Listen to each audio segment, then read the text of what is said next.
The Watcher in the Mirror.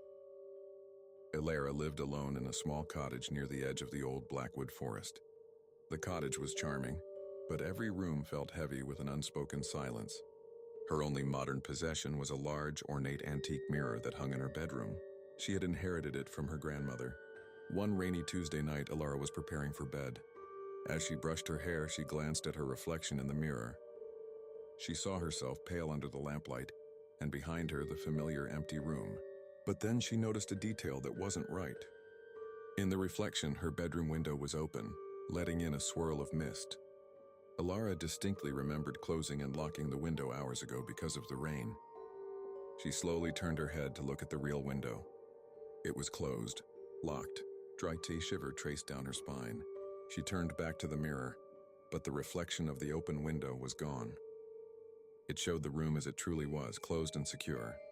She dismissed it as fatigue and went to sleep, pulling the heavy velvet curtains across the mirror.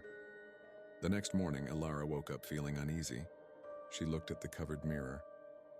She could hear a faint, almost imperceptible sound coming from behind the heavy fabric, a soft, rhythmic scratching. Curiosity wrestled with fear. She crept out of bed and cautiously pulled one side of the curtain back just an inch. The mirror's surface was dark, reflecting the morning light poorly. Then she saw it. In the center of the glass, a single word had been etched into the mercury backing, visible through the glass itself. It was clearly scratched, not written in dust. The word was soon.